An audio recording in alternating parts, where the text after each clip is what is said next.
Tale of a Youth Who Set Out to Learn What Fear Was by Andrew Lang. A father had two sons, of whom the eldest was clever and bright, and always knew what he was about, but the youngest was stupid, and couldn't learn or understand anything, so much so that those who saw him exclaimed what a burden hell be to his father now. When there was anything to be done, the eldest had always to do it. But if something was required later, or in the night time, and the way led through the churchyard or some such ghostly place, he always replied, "Oh no, father, nothing will induce me to go there. It makes me shudder," for he was afraid. Or, when they sat of an evening around the fire telling stories, which made one's flesh creep, the listeners sometimes said, "Oh, it makes one shudder." The youngest sat in a corner, heard the exclamation, and could not understand what it meant. They are always saying, "It makes one shudder, it makes one shudder." Nothing makes me shudder, it's probably an art quite beyond me. Now it happened that his father said to him, "One day, hearken you there in the corner, you are growing big and strong, and you must learn to earn your own bread. Look at your brother, what pains he takes. But all the money I've spent on your education is thrown away, my dear father." He replied, "I will gladly learn. In fact, if it were possible, I should like to learn to shudder. I don't understand that a bit." Yet the eldest laughed when he heard this, and thought to himself, "Good heavens, what a ninny my brother is! Hell never come to any good. As the twig is bent, so is the tree inclined." The father sighed, and answered him, "You'll soon learn to shudder, but that won't help you to make a living." Shortly after this, when the sexton came to pay them a visit, the father broke out to him, and told him what a bad hand his youngest son was at everything. He knew nothing, and learned nothing. Only think, when I asked him how he purposed gaining a livelihood, he actually asked to be taught to shudder. "If that's all he wants," said the sexton, "I can teach him that. Just you send him to me, I'll soon polish him up." The father was quite pleased with the proposal, because he thought it will be a good discipline for the youth. And so the sexton took him into his house, and his duty was to toll the bell after a few days. He woke him at midnight and bade him rise and climb into the tower, and toll. "Now, my friend, I'll teach you to shudder," thought he. He stole forth secretly in front, and when the youth was up above and had turned round to grasp the bell rope, he saw standing opposite the hole of the belfry a white figure. "Who's there?" he called out, but the figure gave no answer, and neither stirred nor moved. "Answer," cried the youth, "or begone, you have no business here at this hour of the night." But the sexton remained motionless, so that the youth might think that it was a ghost. The youth called out the second time, "What do you want here? Speak, if you are an honest fellow, or I'll knock you down the stairs." The sexton thought he can't mean that in earnest, so gave forth no sound and stood as though he were made of stone. Then the youth shouted out to him the third time, and as that too had no effect, he made a dash at the spectre, and knocked it down the stairs, so that it fell about 10 steps and remained lying in a corner. Thereupon he told the bell, went home to bed without saying a word, and fell asleep. The sexton's wife waited a long time for her husband, but he never appeared. At last, she became anxious and woke the youth, and asked, "Don't you know where my husband is? He went up to the tower in front of you." "No," answered the youth, "but someone stood on the stairs up there just opposite the trapdoor in the belfry. And because he wouldn't answer me or go away, I took him for a rogue and knocked him down. You'd better go and see. If it was he, I should be much distressed. If it were the wife." Ran and found her husband, who was lying groaning in a corner with his leg broken. She carried him down, and then hurried with loud protestations to the youth's father. "Your son has been the cause of a pretty misfortune," she cried. "He threw my husband downstairs, so that he broke his leg. Take the good-for-nothing wretch out of our house." The father was horrified, hurried to the youth, and gave him a scolding. "What unholy pranks are these? The evil one must have put them into your head, father." He replied, "Only listen to me, I am quite guiltless." He stood there in the night like one who meant harm, I didn't know who it was, and warned him 3 times to speak or begone. "Oh," groaned the father, "y'all bring me nothing but misfortune. Get out of my sight, I won't have anything more to do with you." "Yes, father, willingly, only wait till daylight, then I'll set out and learn to shudder. And in that way, I shall be master of an art which will gain me a living." "Learn what you will," said the father, "it's all one to me. Here are $50 for you. Set forth into the wide world with them. But see you tell no one where you come from, or who your father is, for I am ashamed of you." "Yes, father, whatever you wish. And if that's all you ask, I can easily keep it in mind." When day broke, the youth put the $50 into his pocket, set out on the hard high road, and kept muttering to himself, "If I could only shudder, if I could only shudder." Just at this moment, a man came by who heard the youth speaking to himself, and when they had gone on a bit and were in sight of the gallows, the man said to him, "Look, there is the tree where 7 people have been hanged, and are now learning to fly. Sit down under it, and wait till nightfall, and then you'll pretty soon learn to shudder. If that's all I have to do," answered the youth, "it's easily done. But if I learn to shudder so quickly, then you shall have my $50. Just come back to me tomorrow morning. Early then, the youth went to the gallows tree and sat down underneath it and waited for the evening. And because he felt cold, he lit himself a fire. But at midnight it got so chill that in spite of the fire he couldn't keep warm, and as the wind blew the corpses one against the other, tossing them to and fro, he thought to himself, if you're perishing down here by the fire, how those poor things up. There must be shaking and shivering. And because he had a tender heart, he put up a ladder which he climbed, unhooked one body after the other, and took down all the seven. Then he stirred the fire, blew it up, and placed them all round in a circle that they might warm themselves, but they sat there and did not move, and the fire caught their clothes. Then he spoke, take care, or ill hang you up again. But the dead men did not hear, and let their rags go on burning. Then he got angry and said, if you aren't careful yourselves, then I can't help you, and I don't mean to burn with you. And he hung them up again in a row. Then he sat down at his fire and fell asleep. On the following morning, the man came to him, and wishing to get his $50, said, now, you know what it is to shudder. No, he answered, how should I? Those fellows up there never opened their mouths, and were so stupid that they let those few old tatters they have on their bodies burn. Then the man saw he wouldn't get his $50 that day, and went off saying, well, I am blessed if I ever met such a person in my life before.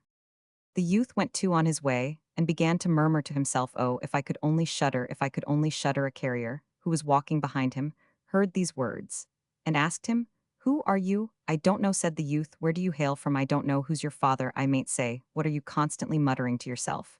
Oh, said the youth, I would give worlds to shudder, but no one can teach me stuff and nonsense. Spoke the carrier, come along with me and ill soon put that right. The youth went with the carrier, and in the evening they reached an inn where they were to spend the night. Then, just as he was entering the room, he said again, quite aloud, oh, if I could only shudder, if I could only shudder. The landlord, who heard this, laughed, and said, if that's what you're sighing for, you shall be given every opportunity here. Oh, hold your tongue, said the landlord's wife. So many people have paid for their curiosity with their lives. It were 1,000 pities if those beautiful eyes were never again to behold daylight.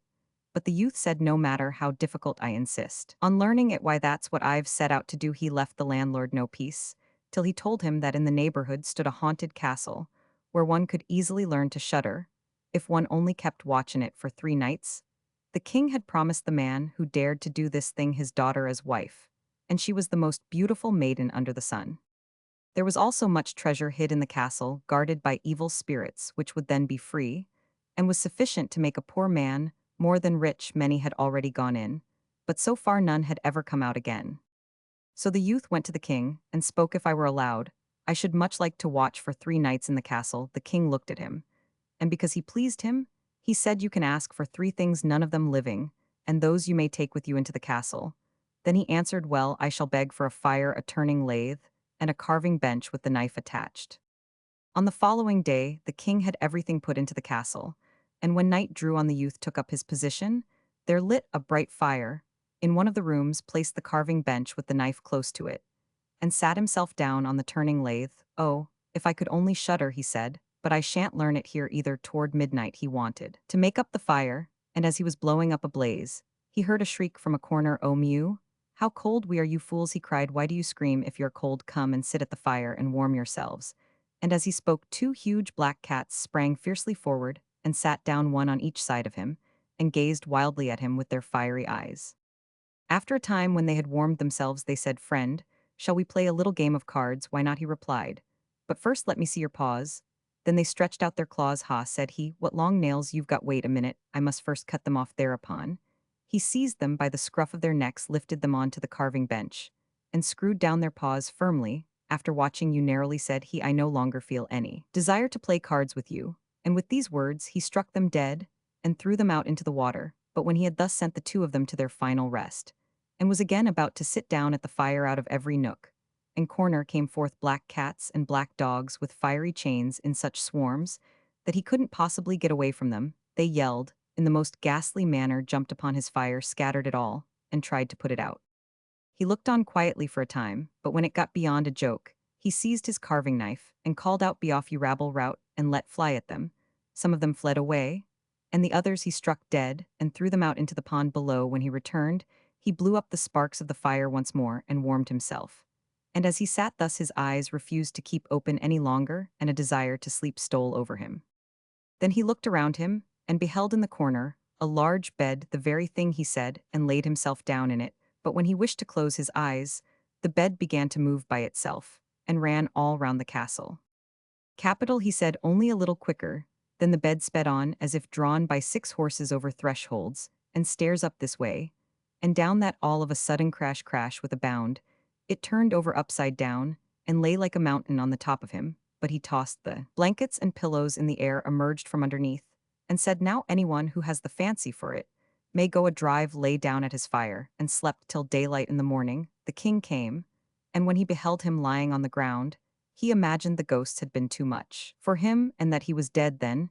He said what a pity, and such a fine fellow he was. The youth heard this, got up, and said it's not come to that yet. Then the king was astonished, but very glad, and asked how it had fared with him. First straight, he answered, and now I've survived the one night, I shall get through the other two also. The landlord, when he went to him, opened his eyes wide, and said, well, I never thought to see you alive again. Have you learned now what shuddering is? No? He replied, it's quite hopeless, if someone could only tell me how to.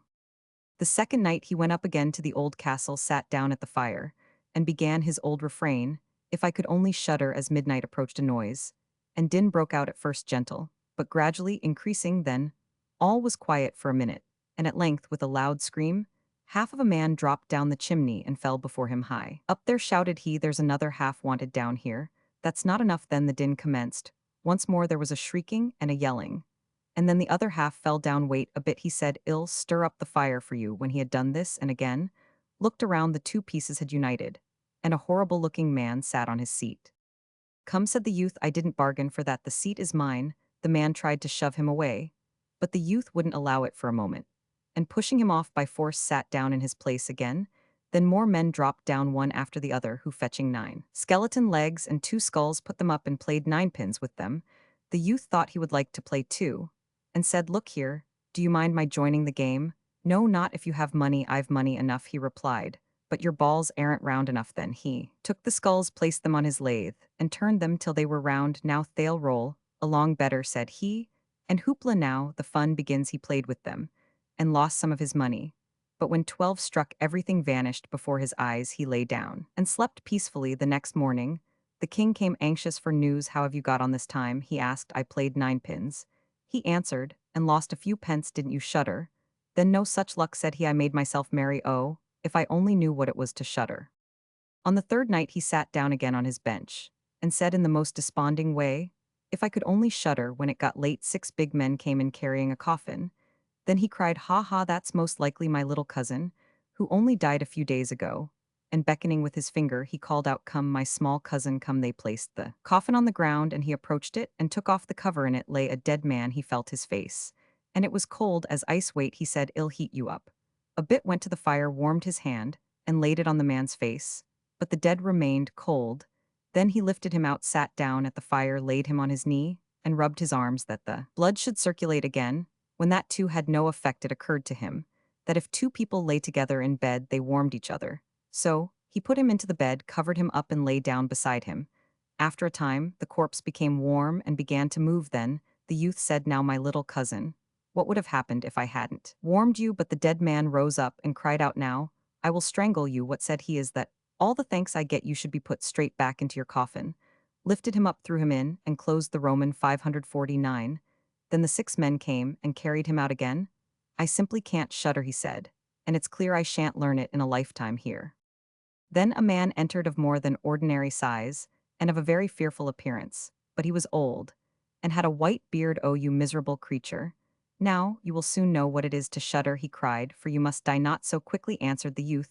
If I am to die, you must catch me first. I shall soon lay hold of you, spoke the monster. Gently, gently, don't boast too much. I am as strong as you, and stronger too. Well, soon see, said the old man. If you are stronger than I, then I'll let you off. Come, let's have a try.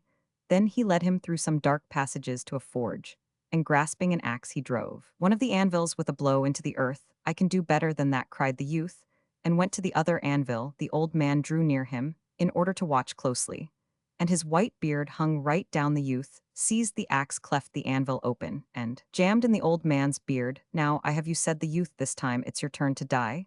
Then he seized an iron rod, and belabored the old man till he, whimpering, begged him to leave off. and he would give him great riches. The youth drew out the axe and let him go. The old man led him back to the castle, and showed him in a cellar 3 chests of gold. One of these said, "He belongs to the poor one to the king," and the third is yours. At that moment 12 struck, and the spirit vanished, leaving the youth alone in the dark. "I'll surely be able to find a way out," said he, and groping about he at length found his way back to the room, and fell asleep at his fire. The next morning the king came, and said, "Well now, you've surely learned to shudder, no?" He answered, "What can it be? My dead cousin was here, and an old bearded man came, who showed me heaps of money down below there. But what shuddering is no one has told me." Then the king spoke, "You have freed the castle from its curse, and you shall marry my daughter. That's all charming," he said, "but I still don't know what it is to shudder." Then the gold was brought up, and the wedding was celebrated. But the young king, though he loved his wife dearly, and though he was very happy, still kept on saying, "If I could only shudder, if I could only shudder." At last, he reduced her to despair. Then her maid said, "Ill help, you will soon make him shudder." So she went out to the stream that flowed through the garden, and had a pail full of little gudgeons brought to her. At night, when the young king was asleep, his wife had to pull the clothes off him, and pour the pail full of little gudgeons over him, so that the little fish swam all about him. Then he awoke and cried out, "Oh, how I shudder, how I shudder, dear wife. Yes, now I know what shuddering is." 1.